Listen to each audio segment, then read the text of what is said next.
L'univers de l'écriture est énorme. Depuis que je travaille avec les auteurs, j'ai été impressionné par la passion qui les anime.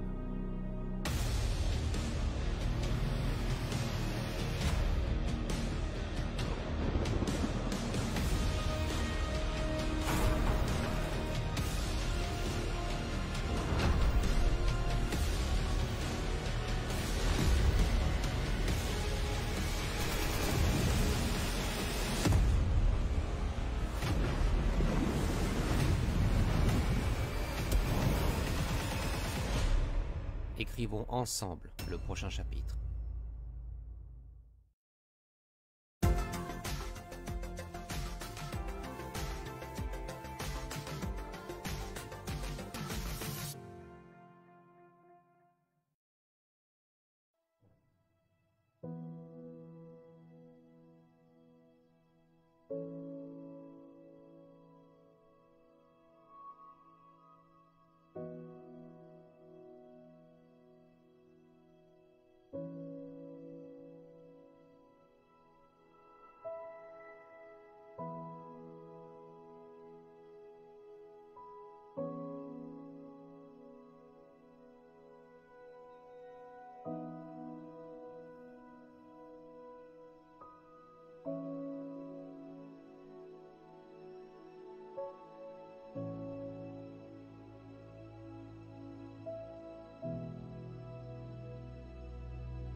Bonsoir à tous, bienvenue sur le groupe auteur, blogueur et lecteur Mum Passion pour ce nouveau live avec un auteur exceptionnel ce soir puisqu'il s'agit donc de Jérôme Loubry. Donc Jérôme, bonsoir. Bonsoir. Voilà, merci à toi d'avoir accepté donc notre invitation à venir partager avec nous ton univers livresque. Voilà, donc je tiens aussi à remercier toutes les personnes présentes ce soir. Donc Cristal qui est là, il y a Marie-Claire, Virginie, Sonia, bonsoir à tous, qui nous dit son et image ok. Donc c'est déjà une très bonne nouvelle, on commence bien. Donc voilà, merci à tous d'être là. Donc Jérôme Loubry, en attendant les premières questions, est-ce que tu peux te présenter? Bien sûr. Alors donc, Jérôme Loubry, je suis écrivain maintenant depuis depuis 4 ans, depuis 2017 où j'ai sorti mon premier roman Les Chiens de Détroit chez Calman Levy. On suivit le 12e chapitre, Les Refuges, et le dernier donc qui est sorti en septembre l'année dernière, De Soleil et de Sang. Et le prochain qui sortira donc le 25 août. C'est dans deux mois exactement. D'accord, bah merci à toi. Donc on aura l'occasion donc de parler de chacun de tes romans. Et je tiens à préciser ce soir, et tiens aussi à te remercier, que tu as accepté d'offrir un exemplaire broché donc de ton dernier roman. Donc on a dit le De Soleil et de Sang, donc qui est ici. Voilà, donc merci à toi. Donc tirage au sort parmi toutes les personnes qui auront posé une question à la fin de ce live. Donc voilà, n'hésitez pas à poser vos questions. Et il y a d'ailleurs Sonia qui pose la première question, qui demande comment t'est venue l'envie d'écrire. Alors, donc Sonia, l'envie d'écrire, elle est venue très très tôt, puisqu'elle est venue à l'âge de 9 ans, en fait. Hein. À 9 ans, j'avais demandé une machine à écrire pour Noël à ma mère, parce que je voulais écrire des histoires et qu'elles soient pas écrites avec ma main maladroite, mais vraiment comme une vraie histoire. Moi, j'ai toujours été bercé dans les livres, hein, parce que je suis né à Saint-Amand-Montrond, c'est une ville du Cher, dans le centre de la France. Et dans cette ville, il y a une très grosse imprimerie qui imprime tous les, que ce soit les Connelly, avant Mary Higgins Clark, les Stephen King, les Guillaume Musso, etc. C'est une des 3 plus grosses imprimeries en France. Et à l'époque déjà, les personnes qui travaillaient là-bas, ma mère connaissait un ami qui travaillait là-bas, et il avait coutume de nous apporter tous les mois peut-être un carton rempli des livres qui avaient été imprimés donc durant cette période. Et c'était un véritable coffre au trésor, parce que je pouvais choisir n'importe quel livre selon la couverture, selon l'histoire derrière. Donc c'était vraiment un petit trésor, c'était Noël. Et donc j'ai tout de suite aimé les livres, parce que aussi j'étais un enfant assez timide, réservé, donc je préférais être dans mon univers plutôt qu'affronter le monde extérieur. Et voilà, donc l'envie d'écrire est venue. Alors j'étais en CM1, j'avais 9 ans. D'accord, merci à toi pour cette réponse. Virginie Guillon, bonsoir, qui demande, donc on va avoir l'occasion d'en parler, mais quel roman t'a donné plus de fil à retordre? Bonne question. Très bonne question. Alors de fil à retordre, j'ai envie de dire qu'ils se valent tous. Par contre, le livre qui m'a le livre, j'étais content de l'avoir terminé, c'était Les Refuges, parce que c'est vraiment une ambiance oppressante, et pendant 6 mois j'étais dans cette ambiance. C'est une ambiance lourde, assez violente psychologiquement. Donc c'est le seul des 4, des 5 maintenant, où quand j'ai eu terminé, j'ai senti un poids qui s'envolait de mes épaules. Et j'étais à la fois soulagé et triste, parce qu'on est triste quand on quitte nos personnages, quand le livre est terminé, parce qu'après ils ne nous appartiennent plus. Et c'est vraiment Les Refuges où là ça a été un soulagement de le terminer. Il y a justement Virginie qui nous dit je pensais à celui-là justement. Justement, avant de continuer sur les questions, puisqu'on parle de tes romans, est-ce que tu peux donc nous les présenter dans l'ordre chronologique de l'ensemble de tes romans? Oui. Alors Les Chiens de Détroit, c'est le premier livre que j'ai écrit. Là c'est vraiment un polar à l'américaine, hein. On est dans la ville de Détroit qui est en train de dépérir à cause de la crise des subprimes. Et il va y avoir des enlèvements d'enfants. Les enlèvements vont cesser pendant quelques années et vont reprendre plus tard. Et là, voilà, c'est une sorte de huis clos dans cette atmosphère de tristesse et de pauvreté qui s'est installée dans la ville de Détroit. Donc là, pour celui-ci, j'ai vraiment voulu faire un polar à l'américaine. Voilà. J'en lisais beaucoup à l'époque. C'est ce qui m'a inspiré, donc c'est ce que j'ai voulu faire. Après, pour le 12e refuge, là, c'est plus aéré, hein. On est à la plage, on est en Vendée. C'est plus romancé. C'est un livre qui parle des souvenirs d'enfants, des souvenirs que nous, on a quand on est enfant et qui ne sont pas forcément la réalité à ce moment précis. Ce ne sont pas du tout les mêmes souvenirs que les adultes auront de cette période. Voilà, donc c'est un livre un peu plus intime, j'ai envie de dire, puisque c'est où je passais mes vacances quand j'étais enfant. il y a les personnages, des amis d'enfance également. Voilà, c'est plus un roman, pour moi, un roman doudou, comme j'explique, c'est-à-dire qu'il nous ramène en arrière et ça fait du bien. Non, malgré tout, il y a un drame qui se produit. Les refuges, et ben là, le défi, parce qu'à chaque livre, je me lance un petit défi. Hein, pour les Chiennes des Trois, c'était le polar américain. Pour le 12e chapitre, c'était un peu plus romancé. Pour les refuges, là, je voulais vraiment faire un thriller psychologique. Je voulais vraiment saisir le lecteur, le malmener, le perdre dans une sorte de labyrinthe des mots, pour ensuite révéler la vérité et la réalité du roman. Et pour De Soleil de Sang, là, le défi, c'était d'utiliser un fait réel, c'est-à-dire le séisme en Haïti en 2010, et le trafic d'enfants qu'il y a sur cette île et qui est toujours plus ou moins en activité. Donc là, le principal problème, c'était de traiter de faits réels, donc il faut bien se documenter, il ne faut pas marquer n'importe quoi, et d'incorporer donc une fiction à l'intérieur. Voilà pour ces 4-là qui sont sortis. D'accord, ok. Bah, merci en tout cas pour toutes ces présentations. Avant qu'on continue, que tu nous parles donc de ton roman, hein, qui je rappelle est à gagner ce soir. Ce que je vous propose, c'est de voir une petite bande-annonce, puisqu'ils sont tous édités chez Kalman Levy Noir. Voilà. Peut-être que tu auras l'occasion donc de nous parler de cette maison d'édition si tu le souhaites. Oui. Mais avant, je vous propose donc de voir une bande-annonce qui a été réalisée donc par cette maison d'édition pour ce roman justement de Soleil et de Sang. Voilà, donc je vous la mets et on en discute tout de suite après. Chef, on a eu un double homicide ce matin à Piétonville. Un couple de blancs. Ne me dis pas que... Si, les mains tranchées à la machette, les yeux transpercés, la langue arrachée. Le même rituel. Oui. Encore un crime vaudou, on dirait.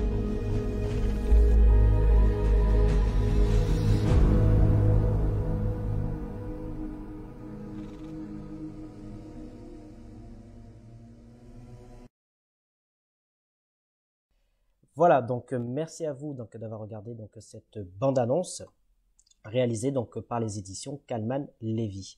Une question de Sonia qui demande: vos titres, vous les trouvez avant, pendant ou après l'écriture? Alors généralement, je les trouve avant, parce qu'un titre, c'est comme un résumé très très très résumé du roman. Il y a des mots qui sont importants. Par exemple, dans Les Chiens de Détroit, le titre, c'est d'un côté ces chiens qui errent dans la ville de Détroit parce que les gens ont abandonné leur maison et souvent abandonné leurs animaux également. Et ça a aussi un sens plus précis sur l'assassin. Le 12e chapitre également.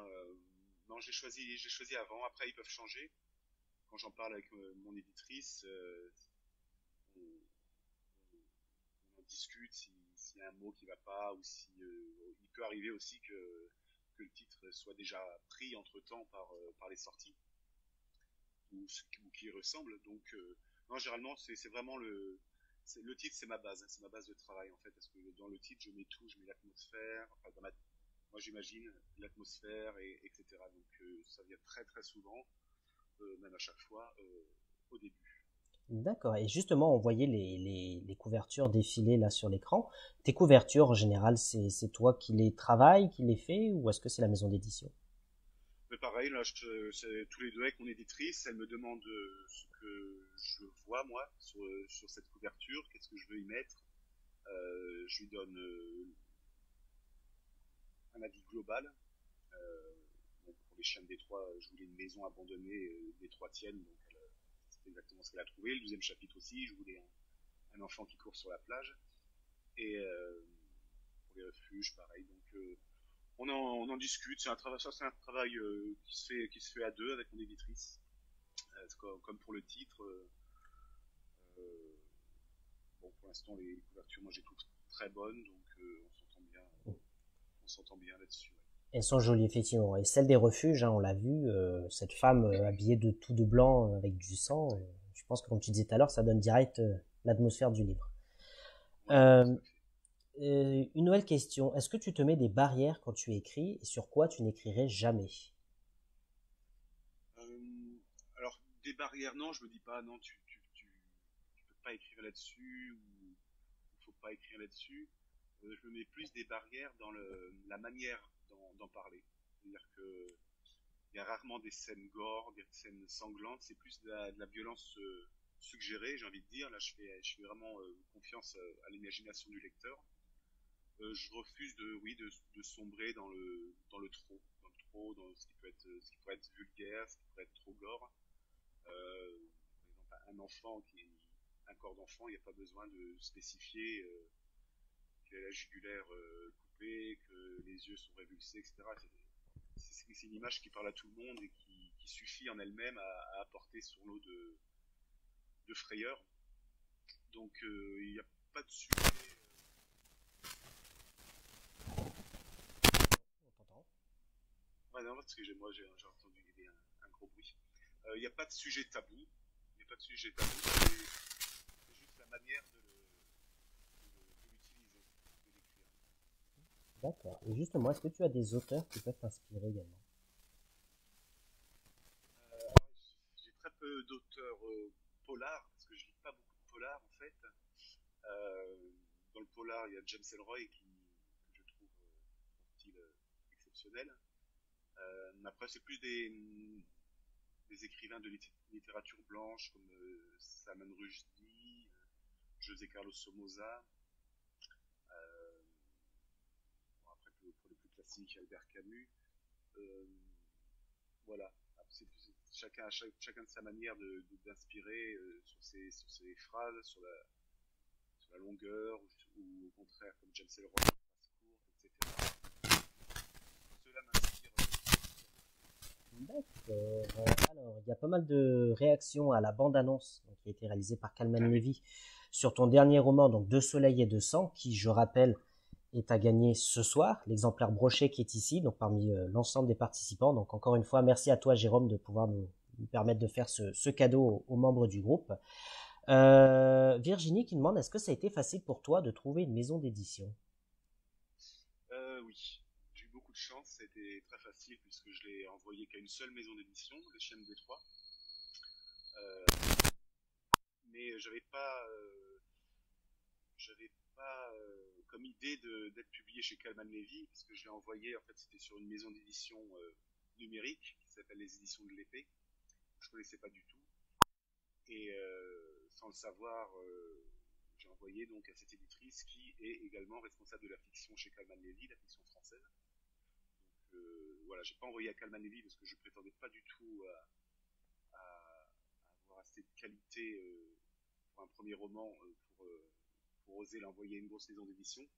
Mais je l'ai envoyé à cette femme, donc Caroline Lépée, et elle m'a appelé une quinzaine de jours plus tard, elle m'a demandé si le roman était toujours disponible. J'ai dit oui, de toute façon je l'ai envoyé qu'à vous, donc il est toujours disponible.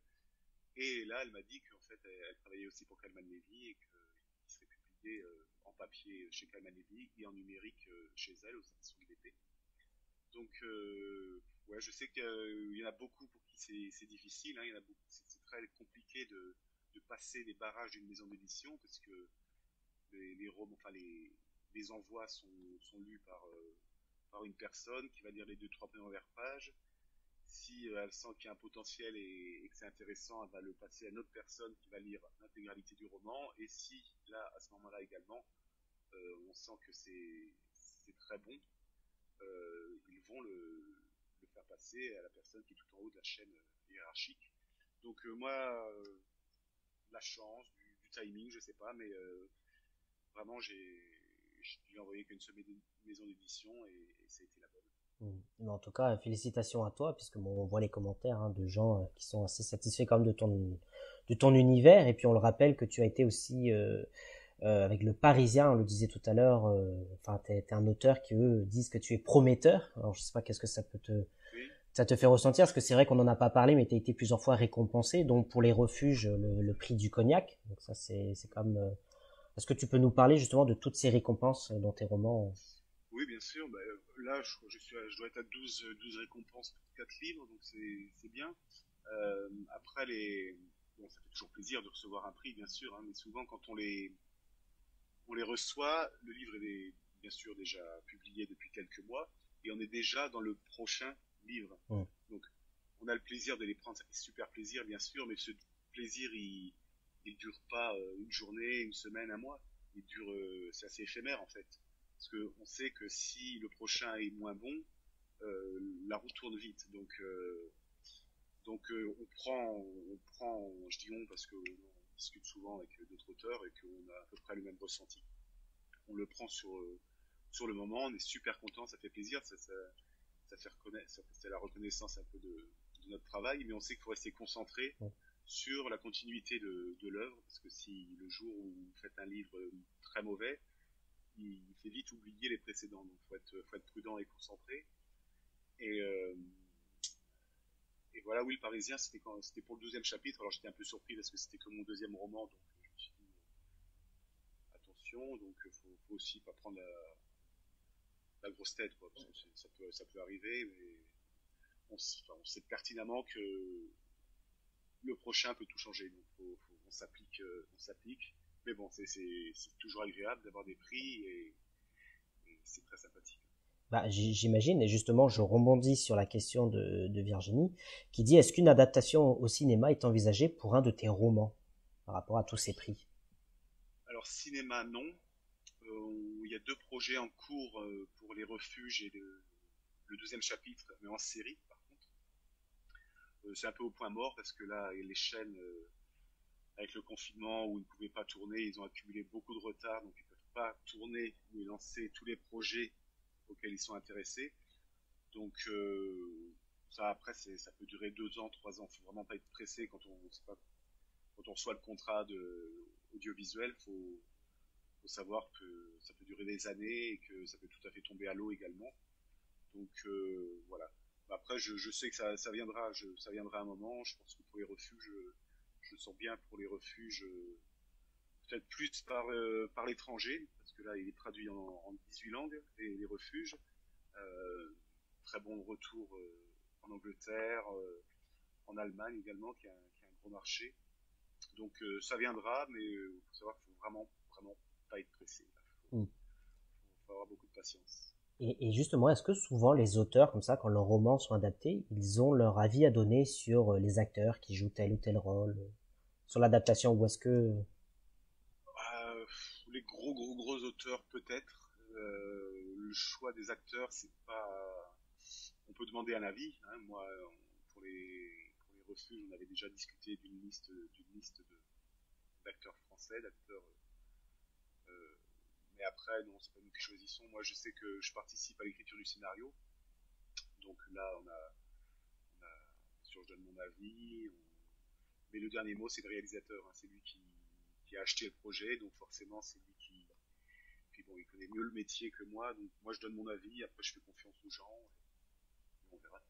D'accord, ok, donc en espérant bientôt voir ça donc sur nos écrans. Quira qui vient d'arriver, bonsoir. Dominique Guénin aussi qui est là, bonsoir Jérôme, bonsoir Florian. Une Marseillaise, Sarah Tim, qui est là, qui dit bonsoir Jérôme. As-tu mis un short, qu'elle nous demande? Oui, je suis en short, mais c'est pas le short auquel tu penses. Voilà, bon. Il fait chaud maintenant, c'est short obligatoire, short et tongs. Hein, ah bah là, oui, là aujourd'hui, ça, je pense qu'au niveau du visage, ça se voit qu'il fait chaud, effectivement. C'est peut-être pour ça que je suis vert de temps en temps. J'ai vu ton commentaire, Sonia. Mais c'est vrai que je me vois à l'écran, je suis assez foncé. Pourtant, il y a la lumière en face. Dominique qui nous demande, est-ce que la situation que l'on vit depuis un an a entamé ton inspiration? Est-ce que le Covid, en gros, t'a... Non, pas du tout.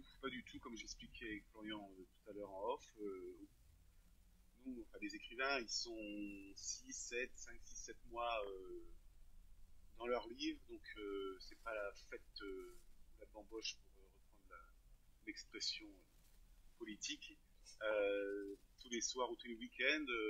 Donc non, moi le confinement personnellement ne m'a pas perturbé. Au contraire, ça m'a permis d'avoir plus de temps, parce que forcément quand on a les salons, etc., les dédicaces, on voyage beaucoup et ça prend du temps. Donc non, moi ça m'a pas dérangé du tout, je suis un privilégié, hein. Je travaille à la maison, à mon rythme, c'était pas une catastrophe pour moi au niveau professionnel, bien sûr. Donc non, ça m'a permis de recentrer un peu plus même sur l'écriture. Parce que c'est vrai qu'il y a souvent des auteurs qui disent, bah, de toute façon, nous les auteurs, on vit généralement confinés. Donc cette période-là, au contraire, ça nous a permis d'avancer sur nos projets. Est-ce que ça a été vraiment le cas pour toi aussi? Oui, de toute façon, c'est un métier de solitude. Hein. On imagine peut-être que c'est un métier à la Gatsby magnifique, mais non, c'est vraiment un métier de solitude où on a besoin de cette solitude et de cultiver cette solitude pour rencontrer nos personnages.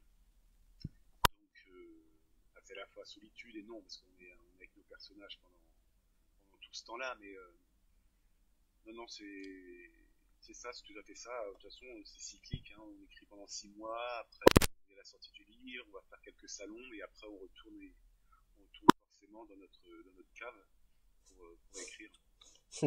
D'accord. Et justement, puisque tu parles de tes personnages, est-ce que tu fais des fiches personnages ou des fiches de lieux? Est-ce que tu prends des notes? Donc non, je fais pas de fiches.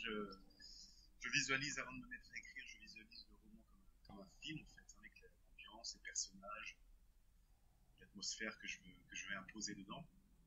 Et après, une fois que j'ai un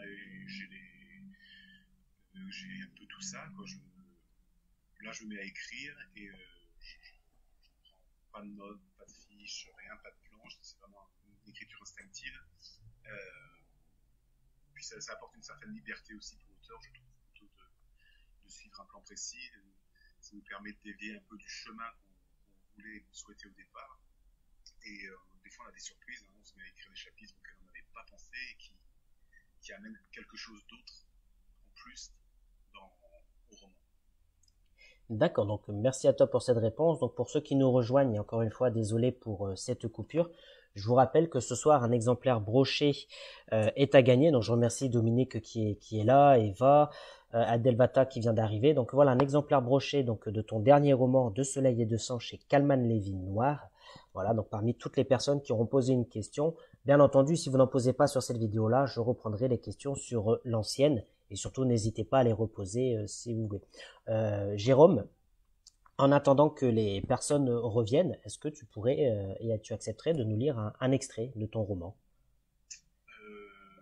Je crois que c'est toi qui allais le lire. Attends, bah écoute, tu me dis si tu veux, je peux le lire. Il suffit juste que tu me dises quel extrait tu veux que je lise. Ou du roman de ton choix, hein, comme tu veux. Hein. Il n'y a pas de souci. Voilà, donc en tout cas, merci à vous d'être présents. Hein. Donc je rappelle, hein, nous recevons ce soir donc Jérôme Loubry. Malheureusement, il y a eu une coupure. Voilà, indépendant de notre volonté, encore une fois. Donc voilà, Jérôme Loubry qui a écrit donc le roman Les Refuges. Pour ceux qui connaissent, Le Chien de Détroit. Et également le 12e chapitre. Voilà, et son dernier roman, De Soleil et de Sang, édité tous chez Calman Levy Noir.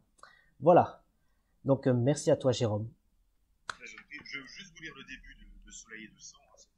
D'accord, alors. Une quinzaine de lignes. Alors, Haïti, 11 janvier 2010. La maison se dressait vers le ciel, brisant l'horizon chaotique dessiné par les misérables habitations en parpaing et en tôle du quartier. Tel le mausolée d'une divinité païenne érigée au centre d'un village, la tombe joyeuse défiait la nature et le temps. Le bleu métallique de la pleine lune enveloppait son architecture d'une lueur bienveillante, de celle que seuls les complices muettes et éternels peuvent partager. Les caresses soyeuses de l'astre firent apparaître des ombres sur les surfaces planes de ses façades. Elles se glissèrent à travers les piliers du garde-corps, s'immiscèrent au creux des arcades. Elles étirèrent les angles des tuiles, des volets, des faîtages, pourtant si discrets le jour, comme autant de griffes acérées, descendant avec lenteur et détermination vers l'herbe asséchée du jardin. Voilà, c'est le tout début de Soleil de Sang. Et là, j'incorpore la présence de la tombe joyeuse, donc, qui était un orphelinat en Haïti. Et cette maison, cet orphelinat, c'est un personnage en fait dans le roman. C'est vraiment, elle abrite les enfants, elle essaie de les protéger, etc. C'est vraiment un personnage à part entière. D'accord, bah merci en tout cas pour cet extrait de Soleil et de Sang. Il y a Isabelle Julien qui est là, bonsoir, qui nous dit « Je l'ai lu, une véritable pépite ». Voilà. Voilà. D'ailleurs, quels sont les retours que tu as eus en général sur l'ensemble de tes romans? Bon, ils sont plutôt bons, hein. J'ai pas à me plaindre des retours. Il y en a toujours des mauvais, forcément, hein. N'importe tous les auteurs en ont, que ce soit les grands noms comme les moins connus. Mais non, non, c'est assez bienveillant en général. Et ça, c'est très agréable, surtout quand on arrive dans ce milieu-là. Hein. Moi, ça fait 4 ans que j'écris. Donc, dès le début, c'était bienveillant et ça a continué. Ce qui ressort beaucoup, souvent, c'est le fait que chaque livre est différent. En fait. Que ce ne soit pas des suites avec un personnage principal. Chaque roman a son ambiance, sa personnalité, je vais dire. Et ça sort très souvent. Mm. Quelque chose d'original aussi qu'on avait noté sur tes romans, qu'on lit exactement dans les retours, c'est que tu fais toujours un clin d'œil au roman précédent. Est-ce que tu peux Oui, tout à nous en fait. parler? C'est un peu un easter egg. Dans chaque roman, il y a un petit clin d'œil au précédent. Parfois discret, parfois rapidement reconnaissable. Mais c'est vrai que je m'amuse assez à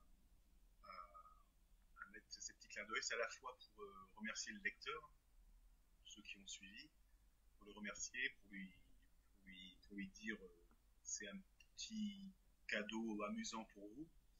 Et c'est aussi une manière de saluer les anciens personnages. Aussi les nouveaux personnages, saluer les anciens, parce que c'est une histoire commune, c'est moi qui l'écris. Et dans le prochain, donc, qui sortira le 25 août aussi, là, il y a un clin d'œil un peu plus appuyé à un certain roman, et je me suis assez amusé à l'écrire. Il y a justement Dominique Guéna qui nous dit: j'ai lu tous les livres de Jérôme, mais mon préféré reste donc Les Refuges, mais j'ai hâte de lire le prochain. Justement, est-ce que tu peux, sans forcément trop spoiler, nous parler donc de ce futur roman? Oui, bien sûr. Alors, juste pour rebondir sur la remarque, ce qui est amusant aussi, c'est que 4 livres différents, et si je croise 50 lecteurs, chacun va avoir sa préférence. C'est pas uniquement Les Refuges, il y en a c'est Les Chiens de Détroit, il y en a c'est le 12e chapitre, pour des raisons à chaque fois différentes. Et moi j'aime bien, parce que comme chacun a sa sensibilité particulière, et comme ce sont des histoires différentes à chaque fois, avec un sujet quand même assez profond, je vois à travers celui qui me dit je préfère Les Chiens de Détroit ou le 12e chapitre, c'est une manière aussi un peu de voir la personnalité des lecteurs. Le prochain, donc, il sort le 25 août. Le titre, c'est Les Sœurs de Montmort. Donc, je vais vous faire le pitch, il n'y a pas de souci. Montmort, c'est un petit village perdu. C'est le diminutif de la montagne des morts, puisqu'au XVIIe siècle, il y avait des procès en sorcellerie qui ont eu lieu dans ce village, et on jetait les sorcières, les supposées sorcières, bien sûr, du haut de la montagne. Donc c'est devenu la montagne des morts. Et il y a un policier donc, qui va prendre en charge le commissariat de ce petit village. Il va être muté, et il pensait arriver dans un village du bout du monde, perdu en campagne, etc. Mais Montmort, c'est un village très propre, très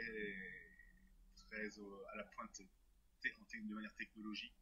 Il y a des caméras partout, ça lui fait penser un peu à un village suisse. Donc il s'étonne. Et la particularité de ce village, c'est que c'est un village privé. Le maire en est le propriétaire. Donc il fait connaissance de ses collègues. Et le maire va rapidement demander à ce policier d'enquêter sur la disparition de sa fille qui a eu 10 ans auparavant. Sa fille était atteinte du syndrome de Rasmussen. C'est un syndrome neurodégénératif qui tue en fait les cellules, qui bloque les chemins électriques entre les neurones, et donc qui tue les neurones.